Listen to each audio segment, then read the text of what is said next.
Hello दोस्तों, क्या आप जानते हैं पृथ्वी का निर्माण कैसे हुआ और इस पर जीवन कैसे आरंभ हुआ? चलिए इसके बारे में जाना जाए। पृथ्वी का निर्माण लगभग 4.6 अरब साल पहले हुआ था। यह सब अंतरिक्ष में गैस और धूल के बादल से शुरू हुआ, जिसे नेबुला कहा जाता है। इस नेबुला में छोटे छोटे कण थे जो गुरुत्वाकर्षण के कारण धीरे धीरे एक साथ आ गए। जैसे जैसे अधिक से अधिक कण आपस में टकराए, उनसे बड़े पिंडों का निर्माण हुआ, जिन्हें प्लेनेटसिम्स कहा गया। ये आकार में बढ़ते गए और प्रोटोप्लेनेट बन गए। ऐसा ही एक प्रोटोप्लेनेट हमारी पृथ्वी थी।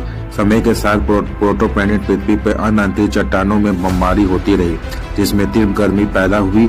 इस गर्मी में चट्टानों और धातुओं को पिघला दिया और परिमाण स्वरूप भारी पदार्थ केंद्र में डूब गए, जिसमें पृथ्वी का कोर बन गया।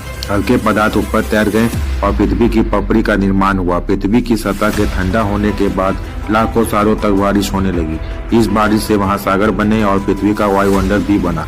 वायुमंडल में नाइट्रोजन, कार्बन डाइऑक्साइड, जल, वाष्प और अन्य गैसों की छोटी मात्रा जैसे विभिन्न गैसें शामिल थी। पृथ्वी पर जीवन की शुरुआत लगभग 3.5 अरब साल पहले इन्हीं महासागरों में हुई थी।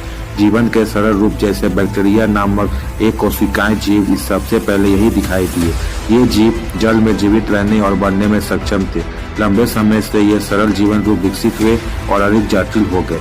उन्होंने नई विशेषताएं और संरचनाओं को विकसित करना शुरू कर दिया, जैसे कि नाभिक वाली कोशिकाएं। इसमें सेवल अर्थात पौधे जैसे अधिक जीवों का उदय हुआ।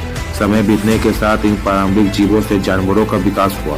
उन्होंने धीरे धीरे अलग अलग संरचनाएं विकसित की, जिससे ये अलग अलग वातावरण में घूमने अनुकूलन करने में सक्षम हो गए।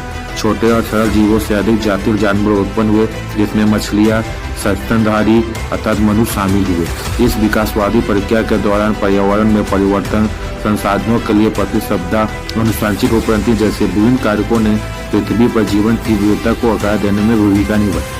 विभिन्न प्रजातियां विकसित हुई, विभिन्न आवासों के अनुकूल बनी, जिसके परिणाम स्वरूप आज हम जो अविश्वसनीय विविधता वाले जीवन रूप देखते हैं वे सामने आए। संक्षेप में, पृथ्वी गैस और धूल के बादल से बनी है और अरबों वर्षों में यह ग्रहों के निर्माण, विभेदन और महासागरों और वायुमंडल के विकास जैसे प्रक्रियाओं से गुजरी है। जीवन महासागरों में शुरू हुआ और अनुकूलन और अनावश्यक परिवर्तन प्रक्रिया के माध्यम से धीरे धीरे सरल जीवों से जटिल पौधों और जानवरों में